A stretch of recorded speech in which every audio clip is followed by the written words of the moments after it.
जी students, numerical solve कर रहे थे हमने 3 न्यूमेरिकल पिछले लेक्चर में सॉल्व कर लिए। अब जो हम करने जा रहे हैं वो न्यूमेरिकल नंबर 3.4। इसके लिए गिवन डाटा क्या है हमारे पास, आप ट्राई करें जो गिवन डाटा आप लिखते हैं ये मार्कर के साथ लिखें, टू फाइंड मार्कर के साथ लिखें, सॉल्यूशन मार्कर के साथ लिखें, बाकी आप पेन के साथ सॉल्व करें और लास्ट पे जो आंसर है उसको मार्कर के साथ लिखें और उसको आप सर्कल कर दें, उसको ना आप बॉक्स बना दें उसके ऊपर, ये ज़्यादा अट्रैक्टिव सा लगता है। चलें जी देखते हैं मैं यहाँ पे find the acceleration, numerical number 3.4 है। Find the acceleration, acceleration find करें, मतलब हमें पता चल गया हमने करना क्या है, फाइंड करना है क्या, एक्सेलरेशन फाइंड करना है जी। किस चीज़ का, प्रोड्यूस्ड बाय अ फोर्स, जो कि एक फोर्स से पैदा होता है। कितनी फोर्स से पैदा होता है, ऑफ 100 न्यूटन, यानी कि फोर्स है 100 न्यूटन की, वो एक्सेलरेशन प्रोड्यूस कर रही है, हमने एक्सेलरेशन फाइंड करना है। फोर्स का चल गया पता कितनी है, 100 newton in a mass of 50 kg, 50 kilogram mass है बॉडी का, उस पर फोर्स लग रही है 100 न्यूटन की, तो फाइंड करेंगे एक्सेलरेशन क्या होगा। वेरी सिंपल सा क्वेश्चन है, इसमें मुश्किल वाली तो बात ही नहीं है ना। क्या है जी, हमें फोर्स बताई गई है, एफ से जाहिर कर लें इसको आप, वो है जी 100 न्यूटन। फिर हमें बता दिया जो बॉडी का मैस बता दिए, एम से जाहिर करते हैं, वो है जी 50 किलोग्राम। अब वो कहते हैं जी आप फाइंड करें, क्या फाइंड करें, हम कहते हैं जी एक्सेलरेशन फाइंड करें। भी कितना एक्सेलरेशन प्रोड्यूस होगा, हाँ जी ये काम करना है। मेरे ख्याल में तो काफ़ी सारे स्टूडेंट्स के माइंड में आ गया होगा हमने इसको कैसे सॉल्व करना है। सिंपल सा है, मुश्किल नहीं है इसमें कुछ। इसका एक फॉर्मूला हम ऑलरेडी यूज़ कर भी चुके हैं एक क्वेश्चन में। Solution according to formula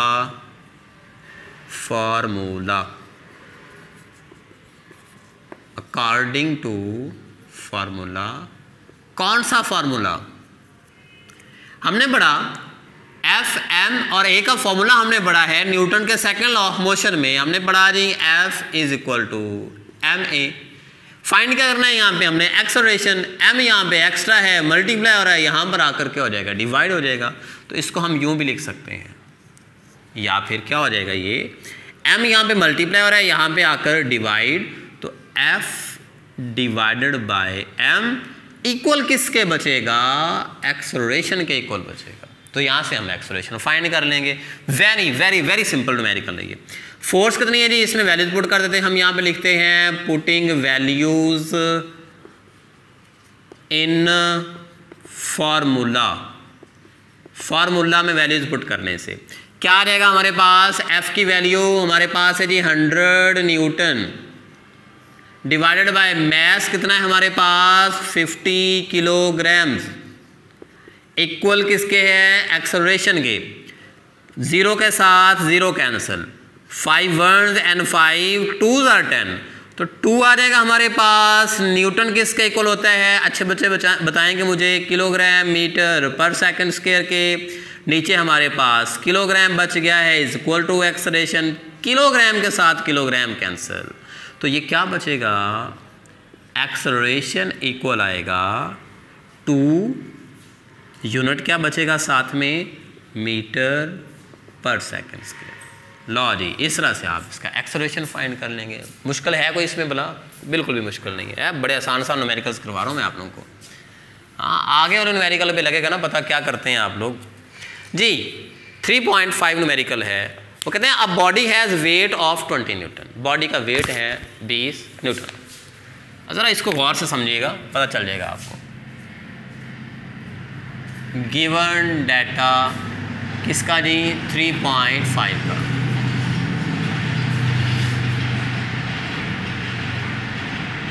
given data जी क्या है, आपको बॉडी का वेट बता दिया गया,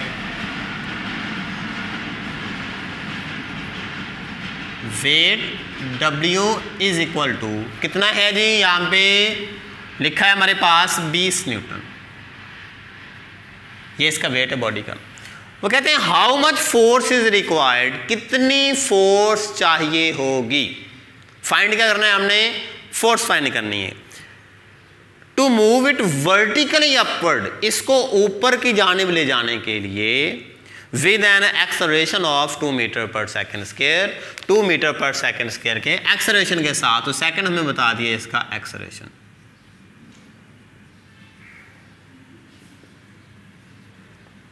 to metre per second square. तो फाइंड क्या करना है हमने, टू फाइंड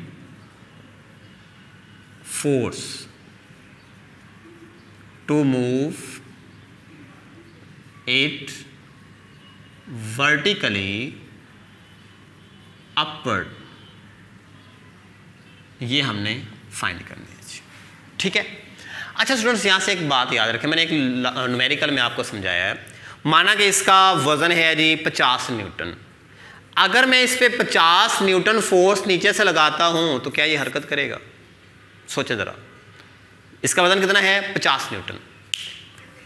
50 न्यूटन वजन पे मैं 50 न्यूटन फोर्स ही लगाता हूं, क्या ये अपवर्ड मूव करेगा? ऑब्वियसली नहीं करेगा। क्यों? क्योंकि जितना इसका वेट है, अगर उतनी ही इस पे मैं नीचे से फोर्स लगाता हूं, इस पे अपवर्ड फोर्स लगाता हूं, ये मूव नहीं करेगा। क्यों? कि जितना वेट है उतनी फोर्स लगाएंगे तो इसको तो सिर्फ हम सपोर्ट कर सकते हैं, इसको तो हम रोक सकते हैं। अगर ऊपर लेके जाना है तो फोर्स इसके वेट से ज्यादा लगानी पड़ेगी।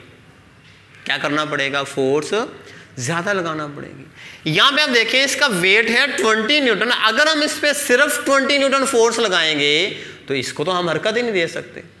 जितना वेट है उतनी फोर्स लगाएंगे, ये स्टेबल है, ये मूव ही नहीं करेगा। इसका मतलब ये हुआ कि हमें 20 न्यूटन तो फोर्स लगानी ही पड़ेगी इसके ऊपर। हमें इतना एक्सेलरेशन प्रोड्यूस करवाने के लिए एक्स्ट्रा फोर्स भी लगानी पड़ेगी। ये थोड़ा सा क्रिटिकल सा काम और मजे का भी है। देखें वेट कितना है इसका 20 न्यूटन। वो कहते हैं इस 20 न्यूटन वाले बॉडी को आपने ऊपर लेके जाना है। अगर इस पे हम सिर्फ 20 न्यूटन फोर्स लगाते हैं, ये ना ऊपर जाएगा नीचे आएगा, अपनी जगह पर रुका रहेगा, बैलेंस होगा। अब हमने इसको ऊपर लेके जाना है, मतलब कि 20 न्यूटन से ज़्यादा फोर्स लगानी पड़ेगी। 20 न्यूटन से ज़्यादा 20 तो हमें लगानी ही पड़ेगी। इतना एक्सेलरेशन प्रोड्यूस करवाने के लिए ज़्यादा फोर्स लगानी पड़ेगी।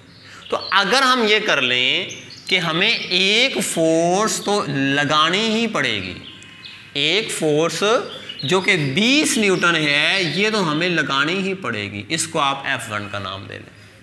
दूसरी फोर्स हमें लगानी पड़ेगी इसमें 2 मीटर पर सेकंड स्क्वायर का एक्सेलरेशन प्रोड्यूस करने के लिए। अब वो कितनी लगानी पड़ेगी? अगर हमें उस फोर्स का पता चल जाए जो क्या कर सकती हो, इसमें 2 मीटर पर सेकंड स्क्वायर का एक्सेलरेशन पैदा कर सकती हो, तो हम क्या करेंगे, जो फोर्स इतना एक्सेलरेशन प्रोड्यूस करने के लिए इस्तेमाल करेंगे वो, और ये 20 न्यूटन की जो फोर्स लगाएंगे ये, इन दोनों को हम कर देंगे ऐड, तो आ जाएगी हमारे पास टोटल फोर्स। तो इस तरह से हम इसको सॉल्व करेंगे। करते हैं भी इसके लिए हमने करना है जी सॉल्यूशन में एक तो हमें पता है कि इसके लिए फोर्स कितनी चाहिए, हमें 20 न्यूटन तो ऑलरेडी चाहिए हमें। दूसरी फोर्स हमने फाइंड करनी है जो इसमें एक्सेलरेशन प्रोड्यूस करवा सके। इसे आप F2 का नाम दे लो, तो ये किसके कोल आएगी? MA के कोल आएगी। ये एक्सेलरेशन प्रोड्यूस करवाने के लिए फोर्स इस्तेमाल होगी। अब यहाँ पे देखें एक्सेलरेशन तो हमारे पास है, मैस की वैल्यू तो हमारे पास है ही नहीं। तो पहले क्या करना पड़ेगा, हमें मैस फाइंड करना पड़ेगा। मैस कहाँ से फाइंड करेंगे? हम इसके वेट से फाइंड करेंगे। एंड यहाँ पे आप साइड पे कर लें, W हमने पढ़ा इक्वल होता है mg के। W की वैल्यू क्या है स्टूडेंट्स? यहाँ पे 20 न्यूटन। m हमने फाइंड करना है, g की वैल्यू क्या है हमारे पास? 10 मीटर पर सेकंड स्क्वायर। ऐसा ही है, ये 10 यहाँ पे मल्टीप्लाई हो रहा है, यहाँ पर आकर डिवाइड हो जाएगा। 20 न्यूटन डिवाइडेड बाय 10 मीटर पर second square is equal to mass 10 2s are 10। तो कितना बचेगा हमारे पास? 2 न्यूटन होता है किलोग्राम मीटर पर सेकंड स्क्वायर के इक्वल। नीचे वाला मीटर पर सेकंड स्क्वायर कट जाएगा, बाकी बचेगा kilogram is equal to mass. मतलब कि इतना मैस होगा बॉडी का। अब ये मैस की वैल्यू हम यहाँ पे पुट करके फोर्स मालूम कर लेते हैं। F2 is equal to mess इसका 2 किलोग्राम, एक्सेलरेशन भी कितना प्रोड्यूस करना है हमने? 2 मीटर पर सेकंड स्क्वायर का। तो क्या हो जाएगा F2 is equal to 2 2s are 4 kilogram metre पर सेकंड स्क्वायर न्यूटन के इक्वल। तो जाहिर हुआ कि इतना अगर एक्सेलरेशन प्रोड्यूस करवाना है तो इतनी फोर्स लगानी पड़ेगी। इतनी फोर्स क्या करना पड़ेगी, हमें इस पे लगानी पड़ेगी। तो अब देखें, एक फोर्स हमें 20 न्यूटन लगानी पड़ेगी, दूसरी फोर्स हमें ये लगानी पड़ेगी, तो टोटल फोर्स कितनी आएगी? F is equal to F1 plus F2। F1 कितना स्टूडेंट्स हमारे पास 20 न्यूटन, F2 कितना है यहाँ पे 4 न्यूटन, तो F is equal to 24 newton. तो हमें इतनी फोर्स लगानी पड़ेगी इस जिस्म को ऊपर ले जाने के लिए। मतलब कि इतनी फोर्स लगाएंगे वेट के इक्वल, जिसको हम F1 कह देते हैं, इतनी फोर्स लगाएंगे, ये सिर्फ इसको बैलेंस करेगी। इतना एक्सेलरेशन प्रोड्यूस करवाना है तो हमें 4 न्यूटन फोर्स लगानी पड़ेगी, 4 न्यूटन फोर्स लगानी पड़ेगी। टोटल कितनी फोर्स लगानी पड़ेगी? इतनी फोर्स लगाएंगे, इसको सपोर्ट करेंगे, 4 न्यूटन लगाएंगे एक्स्ट्रा, वो इसको ऊपर लेके जाएगी। तो टोटल कितनी लगाई हमने? 20 ये और 4 ये, 24 न्यूटन फोर्स लगाई। तो इस तरह से हम फोर्स फाइंड कर लेते हैं। ये था स्टूडेंट्स हमारे पास 3.5 न्यूमेरिकल। आगे है जी हमारे पास न्यूमेरिकल नंबर 3.6। वो बड़ा मज़े का और सिंपल सा न्यूमेरिकल है, उसमें कुछ मुश्किल है ही नहीं। देखें भाई 3.6 न्यूमेरिकल हमारे पास है। इसमें गिवन डाटा क्या है? वो कहते हैं जी 2 मैसेज एक है 52 kg and 48 kg are attach to the ends of string. 2 masses 52 kilogram और 48 किलोग्राम डोरी के दोनों सिरों के साथ मुंसलिक है। That passes over a frictionless pulley, जो कि फ्रिक्शनलेस पुली के ऊपर से गुजरती है।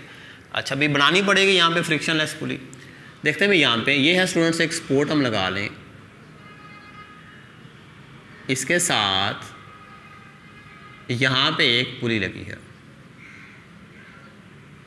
जैसे भी बने, हंसना नहीं आप लोगों ने,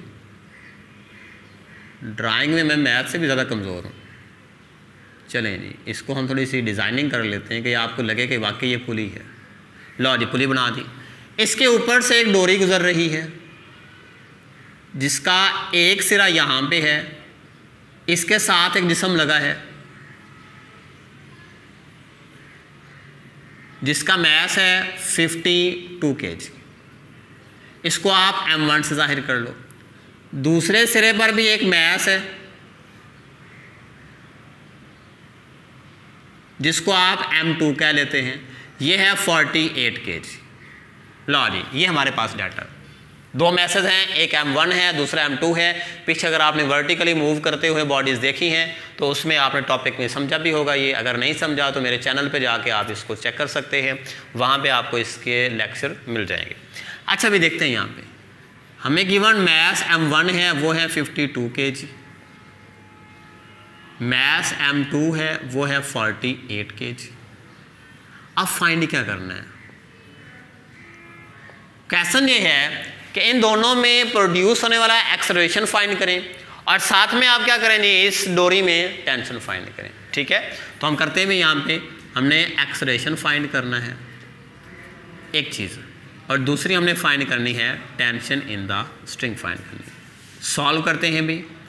पहले हमने एक्सेलरेशन फाइंड करना है। एक्सेलरेशन किसके इक्वल होता है देखते हैं भी। यहाँ पे आप अगर यहाँ से देखें, आपके पास टॉपिक में है, फार्मूला आप देखें, वहाँ से आप देख लेंगे, आपको ज़्यादा आसानी से समझ भी आ जाएगा। इसमें किसी किस्म का प्रॉब्लम भी नहीं होगा आपको। देखें नहीं, इसका टॉपिक है पेज नंबर 65 पे। यहाँ पे अगर आप देखें तो आपको एक्सेलरेशन का फॉर्मूला लिखा नज़र आएगा, और कब, जब बॉडीज़ वर्टिकली मूव कर रहे होंगे तब आपको इसका फॉर्मूला नज़र आएगा। और वो आपको नज़र आएगा, यहाँ पर लिखा होगा A is equal to M1 minus M2 over M1 plus M2 into G। ये आपको फॉर्मूला यहाँ पे मिलेगा। अब आपने क्या करना है, सिंपल इसमें वैल्यूज पुट कर देनी है। तो क्या बनेगा, A is equal to M1 की वैल्यू आपके पास है 52 किलोग्राम्स, माइनस M2 कितना है आपके पास 48 किलोग्राम्स, डिवाइडेड बाय M1 कितना है स्टूडेंट्स यहाँ पे 52 किलोग्राम्स, प्लस क्या है जी M2 आपके पास है 48 किलोग्राम्स, मल्टीप्लाइड बाय G, इसकी वैल्यू क्या होती है 10 मीटर पर सेकेंड स्क्वायर। अब इसको आप थोड़ा सा सॉल्व कर लें। a is equal to 52 minus 48 कितना बचेगा 4 किलोग्राम्स डिवाइडेड बाय 52 प्लस 48 कितना हो जाएगा 100 kilograms multiplied by 10 metre per second square. अब किलोग्राम के साथ किलोग्राम कैंसिल हो जाएगा, ये 0 के साथ 0 कैंसिल हो जाएगा, बाकी 4 डिवाइडेड बाय 10 बचेगा। 4 को आप 10 पे डिवाइड करोगे कितना आएगा 0.4 साथ में आ जाएगा मीटर पर सेकंड स्क्वायर। तो इसमें एक्सेलरेशन दोनों बॉडीज़ का 0.4 मीटर पर सेकंड स्क्वायर होगा। बात समझ आ गई कि एक्सेलरेशन हमने कैसे फाइंड करना है।